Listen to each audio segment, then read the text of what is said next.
Mein Name ist Alice, ich bin 22 Jahre alt, bin in München groß geworden und arbeite hier in der jüdischen Gemeinde beim Jugendzentrum Neshama als Korosh.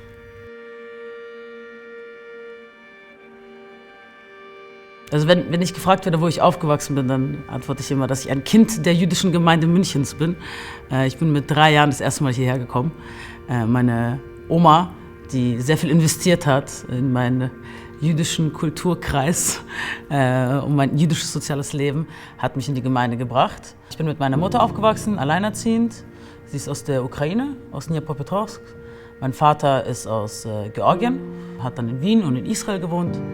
Doch lustigerweise bei Maccabi Haifa Fußball gespielt, er war Torwart. Aber den habe ich halt ziemlich früh verloren, mit 4 Jahren, und hatte auch nie wirklich viel Kontakt mit ihm. Ich habe es eigentlich ziemlich spät realisiert, dass was meine Oma durchgemacht hat, was meine Mutter durchgemacht hat, was die meisten Juden in Deutschland, die aus der ehemaligen Sowjetunion kommen, durchgemacht haben. Und da ist es mir auch bewusst geworden, was für Freiheiten wir in Deutschland haben heutzutage. Ist auch ein Privileg. Ja, und erstmal dem Privileg bewusst zu sein, wo ich wirklich verstanden habe, wow, also I'm very thankful for that. Ja. Also auch den Weg, den meine Großmutter, meine Mutter gemacht haben, um hierher zu kommen, ja, mit 40 Jahren oder mit 30 Jahren, das eigene Land zu verlassen, eine neue Sprache zu lernen, sich irgendwo neu festzusetzen, Kinder zu bekommen in diesem Land. Also was hat man denn für so eine Zukunftsaussicht? Ja? Also ich will ja auch ein bisschen Stabilität haben. Ja? Ich möchte wissen, meinen Kindern wird es gut gehen, aber wenn ich irgendwo hinkomme und wo ich keine Ahnung habe, wie es weitergehen wird, dass ich da trotzdem das Vertrauen habe, dass es doch funktionieren wird, das ist schon bewundernswert, finde ich. So hat das alles angefangen. Und klar, also die Kultur von Essen, ja, ist natürlich sehr, sehr präsent gewesen bei mir zu Hause. Natürlich auch das Russische, ja, das Russisch sprechen, aber auch nicht 100%ig Russisch, sondern immer diese deutschen Wörter reinschmeißen. Mein Russisch ist immer noch nicht perfekt, weil ich es immer vermische. Das ist so sehr sowjetisch für mich. Und natürlich halt diese ganzen Silvesterfeiern und auch irgendwie Weihnachten, aber nicht wirklich Weihnachten. Wir sind ja Juden, wir feiern ja kein Weihnachten, aber wir setzen uns zusammen und essen. Und da haben wir halt einen Grund dafür. Ja, ich glaube, der erste Grund ist einfach, dass in der Sowjetunion sie selber ihre Religion nicht wirklich ausleben konnte. Sie ist selbst Holocaust-Überlebende. Da spielen, glaube ich, viele Aspekte damit. Genau. Und weil auch meine Mutter nicht wirklich das Jüdischsein ausleben konnte in Dnipropetrovsk, die Möglichkeiten waren da, aber sie sind eben nicht diesen Weg gegangen, wollte eben meine Oma, glaube ich, versuchen, mich da so ein bisschen reinzubringen, vor allem als sie halt hier in Deutschland angekommen sind und eben diese jüdische Gemeinde hier in München gesehen haben, war es für sie, glaube ich, erstmal ein Schock, dass sowas möglich ist. Und in diesem sowjetischen Style ist es ja oft so, dass man gerne Kinder zu irgendwelchen Kursen schickt, ja, Klavier, Musik, Tanzen, Malen, alles was möglich ist. Und erst habe ich angefangen in einem deutschen Turnverein und dann haben sie gemerkt, nee, das ist halt nicht das Wahre.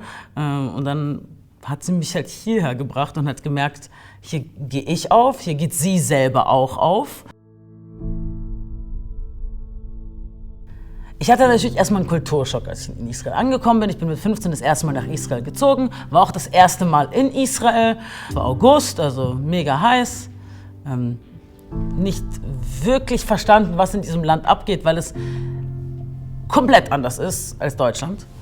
Und am Anfang habe ich das nicht so mitbekommen, aber das kam dann erst irgendwann später, mit so 17, eher 18, wo ich halt die Deutsche war, ja, und ich dann die Repräsentanz Deutschlands bin. Was mich ja immer aufregt in Deutschland, wenn mich Leute fragen, ja, was hältst du denn zum Thema Israel, weil ich nicht die Außenministerin von Israel bin und auf einmal war ich die Außenministerin von Deutschland und musste mich hier für Flüchtlingspolitik rechtfertigen und irgendwie sowas. War schon komisch, weil ich habe mich nicht mit Deutschland identifiziert und auf einmal werde ich halt in diese Schublade geschoben oder eher in diese Ecke gedrängt. Meine Identität besteht aus mehreren Teilen. Es ist eine jüdische Identität ukrainische Identität, israelische Identität, keine deutsche Identität. Und ist jetzt nur auf die Länder bezogen, ja? Also, oder Gebiete. Meine Identität ist auch ein bisschen das jüdische Leben in Deutschland. Also jetzt nicht Gemeindeleben, sondern ja doch das Gemeindeleben, aber nicht Gemeinde hier in München. Also nicht das Haus, sondern das allgemeine Gemeindeleben. Und wenn ich mich halt so weit aus dem Fenster lehnen kann, ist halt auch meine Identität das Jugendzentrum hier in München, mit dem ich halt aufgewachsen bin. Und das halt ein großer, großer Teil von mir ist. Ja, seit ich 3 bin und ich bin jetzt 22, ich bin immer noch da und ich werde wahrscheinlich auch noch da bleiben, weil es so ein wichtiger Teil von mir ist. Es hat mir halt viel gegeben als Kind, irgendwo dazuzugehören. Ja, das haben nicht alle. Einen Ort zu haben, wo man sich wohlfühlt, wo man hingehen kann, wo die Menschen dich mögen, wo du die Menschen magst. Ja. Einfach ein Circle of good vibes. Und diesen Vibe, ich möchte nicht, dass dieser Vibe aufhört, den möchte ich weitergeben und auch weiter haben. Ja, ist auch ein bisschen selfish natürlich, ja, dass ich bin ja kein Kind mehr, ich bin keine Chanicha mehr, also dieser Vibe wird mir nicht mehr gegeben, aber jetzt kann ich halt diesen Vibe mir selber erschaffen. Und das mache ich oder machen wir halt hier im Jugendzentrum. Und da fühlen sich, glaube ich, alle wohl.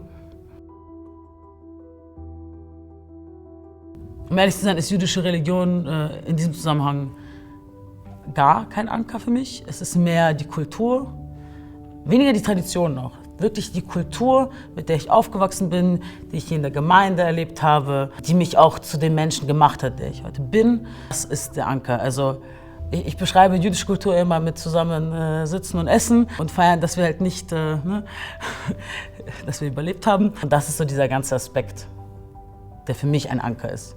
Egal wo ich bin, werde ich auch immer jüdische Leute kennenlernen, die halt einen direkt immer aufnehmen. Ja, das ist für uns nichts Neues. Meine Erziehung war das 0. Gar kein Teil, sage ich dir ganz ehrlich. Von zu Hause kannte ich keine Kashrut-Regeln, kein Beten. Diese ganzen religiösen Aspekte waren nie Teil von meinem Haushalt, was ich okay fand. Das habe ich das erste Mal erst in der Grundschule erlebt, ja, oder hier in der Gemeinde. Das war meine erste Konfrontation damit. Dadurch konnte ich mir auch so ein bisschen die Teile nehmen, die mir halt passen und die Teile, die mir halt nicht passen, eben nicht. Und ich würde nie im Leben sagen, dass ich ein religiöser Mensch bin. Wenn man mich fragt, glaubst du überhaupt an Gott? Jetzt drehen sich wahrscheinlich ein paar Leute hier um, aber weiß ich nicht. Also ich glaube auf jeden Fall an etwas, aber ob es jetzt Gott ist, kann ich nicht sagen. Ja, der Aspekt von Religion war nie ein großer Teil von mir. Klar, also ich liebe es an Schabbat zu feiern und auch das Freitagabendgebet, ja, aber das ist mehr die Atmosphäre, die mir gefällt, ja. Das Zusammenbeten, die Melodien, diese ganzen Dinge, die diese religiösen Aspekte auf ein anderes Level bringen und die halt auch die Leute zusammenbringen. Ja. Dieser Aspekt von, ja, wir beten nicht alleine, sondern ja, die Synagoge ist auch ein Ort der Versammlung und nicht ein Gebetshaus, das gefällt mir dran. Was ich den Kids gerne sage, ist, dass sie erstens nie allein sind auf der Welt, vor allem als Jude. Es wird immer einen Rückzugsort geben. Das ist ein Privileg und das sollte man sich bewusst sein. Vor allem Kids, weil das ist sehr, sehr schwierig in dem Alter, zu checken, also was Privilegien überhaupt sind. Versuche ich denen immer oft mitzugeben. Ein bisschen auch weiter, also raus von sich denken. Ja? Man ist nicht alleine auf der Welt. Es gibt auch andere Menschen und wir koexistieren.